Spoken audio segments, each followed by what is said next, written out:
बिस्तर गीला करना यानी कि नॉक्टर्नल इन्यूरेसिस यानी कि बेड वेटिंग बच्चों में एक बहुत ही कॉमन प्रॉब्लम है। कई बच्चे रात में रेगुलरली बिस्तर गीला करते हैं। बेड वेटिंग आमतौर पर नींद में होती है। बच्चे समझ ही नहीं पाते कि सुसु हो गई है। ये पेरेंट्स और बच्चा दोनों के लिए स्ट्रेसफुल हो सकता है। बिस्तर गीला करना बच्चे की गलती नहीं होती। ये प्रॉब्लम आमतौर पर एक डेवलपिंग मूत्राशय यानी कि यूरिनरी ब्लैडर के कारण होती है। कुछ बच्चों के ब्लैडर्स पूरी रात पेशाब रोकने के लिए वेल डेवलप नहीं होते। कुछ बच्चों में रात के time urine production bladder capacity से ज्यादा हो सकता है। गहरी नींद बेड वेटिंग का एक और कारण हो सकती है। कुछ बच्चे इतनी गहरी नींद सोते हैं कि उनका ब्लैडर भरने पर भी वे नहीं उठते। Family history is another reason for bed wetting. अगर पेरेंट्स ने बचपन में बेड वेटिंग किया था तो उनके बच्चे भी कर सकते हैं। स्ट्रेसफुल इवेंट्स या life changing scenarios bed wetting का कारण बन सकते हैं। घर बदलना, स्कूल बदलना, नया भाई बहन आना, स्कूल या फैमिली के इश्यूज इसे ट्रिगर कर सकते हैं। अगर अचानक बेड वेटिंग शुरू हो जाए तो डॉक्टर से कंसल्ट करें। ऐसे केसेस में यूरिनरी ट्रैक्ट इन्फेक्शन या डायबिटीज को रूल आउट करना जरूरी होता है। 7 साल से छोटे बच्चों में बेड वेटिंग कॉमन है। मेजॉरिटी बच्चे बड़े होते होते बिस्तर गीला करना बंद कर देते हैं। अगर 7 साल के बाद भी बेड वेटिंग होती है तो डॉक्टर को कंसल्ट करें। अपने बच्चे के साथ पेशेंस, अंडरस्टैंडिंग एंड सपोर्ट बनाए रखना इंपॉर्टेंट है। कभी भी बच्चे को बेड वेटिंग के लिए शर्मिंदा या पनिश ना करें। बच्चे खुद ही इस प्रॉब्लम से इतने एम्बेरस रहते हैं, उनको और कितना एम्बेरस करोगे। इसके बजाय उन्हें ये समझाना जरूरी है कि ये उनकी गलती नहीं है। दिन में बाथरूम जाने के लिए कंसिस्टेंटली एनकरेज करें। मेक श्योर कि वे रात को सोने से पहले अपना ब्लैडर एम्प्टी कर ले। सोने से पहले लिक्विड्स को लिमिट करना बेड वेटिंग इंसिडेंट्स को कम कर सकता है। शाम को अपने बच्चे को चाय, कॉफी, हॉर्लिक्स, बूस्ट, बॉर्नविटा जैसे कोई भी ग्लूकोज इन्फ्यूज एनर्जी ड्रिंक्स ना दे। बीच रात में अपने बच्चे को जगाना कुछ हद तक हेल्प कर सकता है। क्योंकि इसमें सबकी नींद खराब हो सकती है, इस प्रोसेस को रिलीजियसली फॉलो करना थोड़ा डिफिकल्ट होता है। बेड वेटिंग अलार्म ब्रेन को उठने के लिए ट्रेन कर सकता है। बच्चा जैसे ही सुसु करना शुरू करता है वैसे ही अलार्म बजता है। अलार्म थेरेपी को इफेक्टिव होने में कुछ हफ्ते लग सकते हैं। बेड वेटिंग अगर लंबे समय से हो रही हो तो in that case medical treatment might be necessary. तब डॉक्टर यूरिन प्रोडक्शन को कम करने वाले मेडिकेशन सजेस्ट कर सकते हैं। दवा मदद करती है लेकिन पूरी तरह से बेड वेटिंग ठीक नहीं करती। दवा बंद करने पर यह कंडीशन वापस आ सकती है। बेटर आउटकम्स के लिए मेडिकेशंस यूजुअली अलार्म थेरेपी के साथ कंबाइन की जाती है। किसी भी थेरेपी के साथ बच्चों को इमोशनल सपोर्ट देना is extremely important. Bed wetting बच्चों को एम्बैरेस करती है।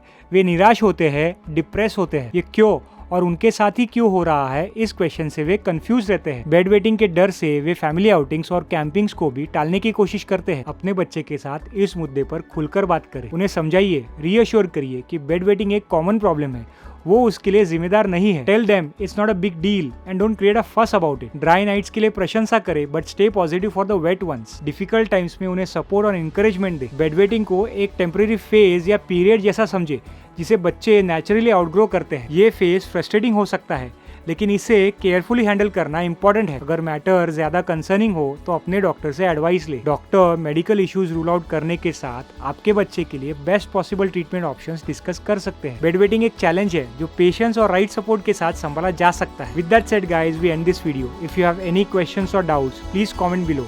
आई will see you in the next. Adios.